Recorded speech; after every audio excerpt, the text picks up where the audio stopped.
نحمده ونصلي على رسوله الكريم اما بعد فاعوذ بالله من الشيطان الرجيم بسم الله الرحمن الرحيم اللهم صل على محمد وعلى ال محمد كما صليت على ابراهيم وعلى ال ابراهيم انك حميد مجيد اللهم بارك على محمد وعلى ال محمد كما باركت على ابراهيم وعلى ال ابراهيم انك حميد مجيد۔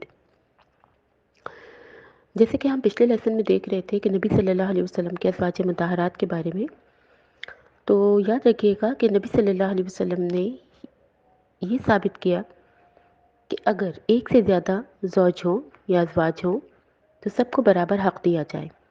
اللہ کے رسول صلی اللہ علیہ وسلم جب کہیں جاتے تھے یا کوئی معاملہ ہوتا تھا تو قرآن دازی کرتے تھے کہ کس کا نام نکلے گا۔ اس کے علاوہ نبی صلی اللہ علیہ وسلم نے باری رکھی ہوئی تھی تاکہ ہر زوج کو وقت مل سکے۔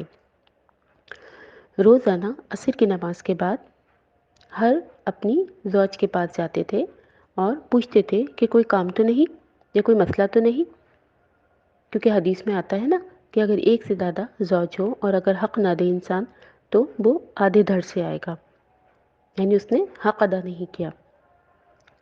تو بہرحال اگر ایک سے زیادہ ازواج ہوں تو ان میں برابری کا حق رکھا جائے گا۔ اسی لیے اسلام نے ایک سے زیادہ بیویوں کی اجازت دے دی، جیسے کہ قرآن میں آتا ہے کہ تمہیں جو پسند ہو 2، 3 یا 4۔ یہ صرف اس لیے ہے کہ اسلام میں پاکیزہ رشتہ پسندیدہ ہے بنسبت اس کے کہ بے حیائی یا زنا کا کام کیا جائے۔ تو بہرحال نبی صلی اللہ علیہ وسلم کی سنت سے ہمیں یہ پتہ چلتا ہے کہ اسلام میں اگر ایک سے زیادہ بیویوں کی اجازت ہے تو ان کو حقوق برابر دینے ہیں۔ تو جیسے کہ ہم نے دیکھا نبی صلی اللہ علیہ وسلم کے ازواج مطہرات کے بارے میں، اس کے علاوہ نبی صلی اللہ علیہ وسلم کے ہمیں کنیزوں کے بارے میں بھی ملتا ہے جن میں ماریہ خبطیہ تھیں، جو کہ اسکندریہ کے ایک والی مقوقس نے نبی صلی اللہ علیہ وسلم کو ہدیے کے طور پہ بھیجا تھا۔ انہی سے نبی صلی اللہ علیہ وسلم کے بیٹے ابراہیم بھی پیدا ہوئے تھے جو کہ بہت جلد وفات پا گئے تھے۔ حضرت ریحانہ تھی جن کو نبی صلی اللہ علیہ وسلم نے آزاد کر کے نکاح کر لیا تھا۔ اس کے علاوہ جمیلہ اور زینب کے نام بھی ہمیں ملتے ہیں۔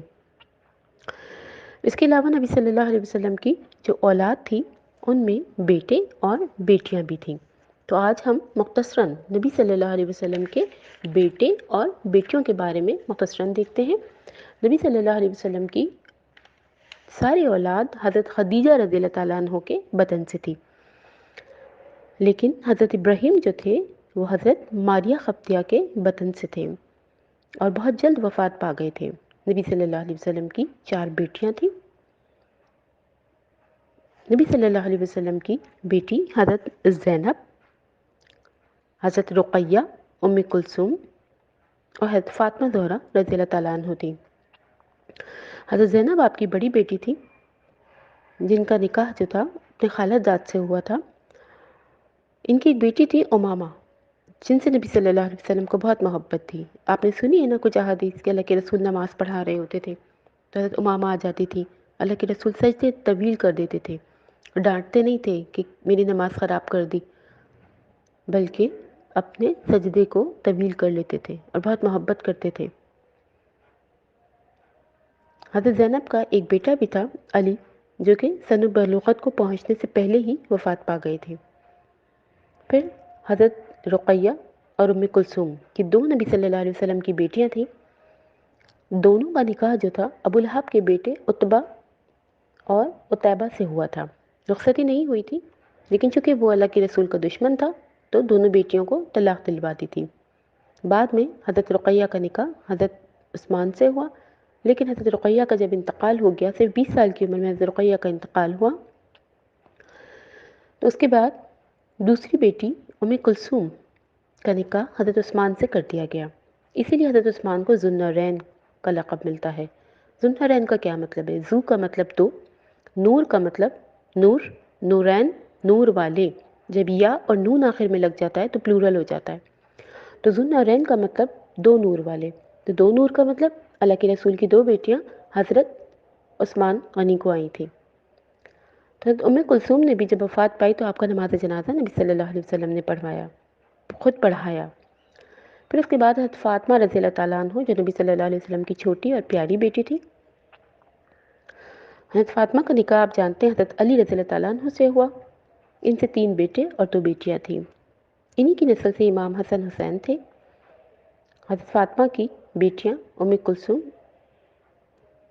اور زینب تھیں.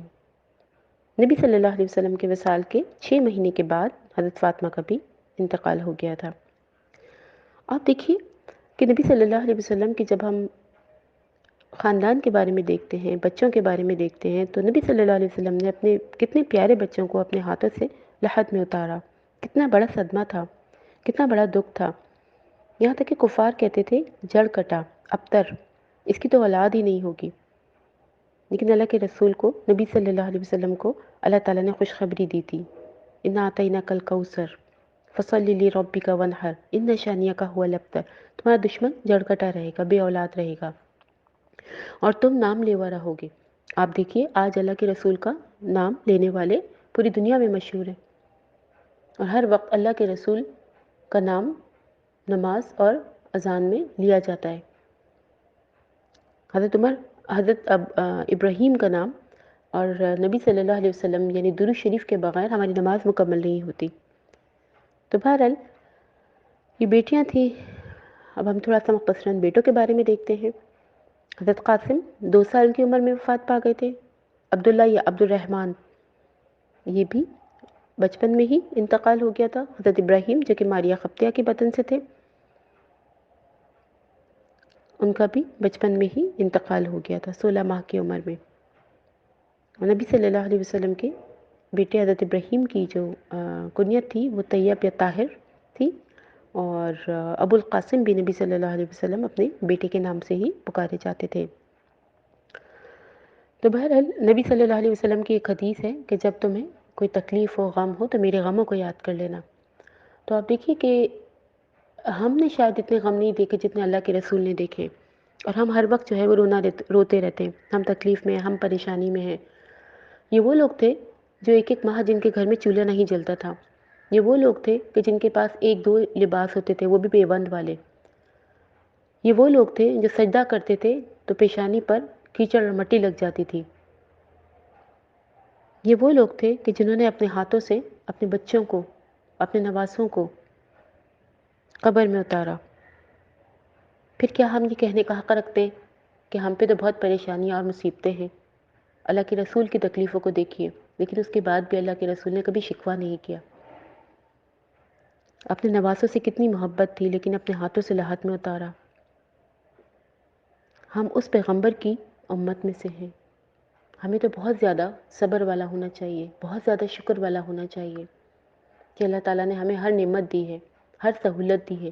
جس طرح کے گھروں میں آسائش اور سہولت کے ساتھ سواریوں پہ ہم بیٹھتے ہیں، کیا اللہ کے رسول کو یہ تمام میسر تھی؟ اس کے باوجود آپ نے ساری زندگی صبر کے ساتھ ایک بہترین مثال پیش کی اپنی امت کے لیے. اللہ تعالیٰ سے دعا ہے کہ اللہ تعالیٰ ہمیں بھی صبر نصیب فرمائے، ہمارے معاملات میں بہتری کا معاملہ کرے، اور ہمیں نبی صلی اللہ علیہ وسلم کے سنتوں پہ چلنے والا بنا دے. وآخر دعوانا الحمد للہ رب العالمین. السلام علیکم ورحمۃ اللہ وبرکاتہ.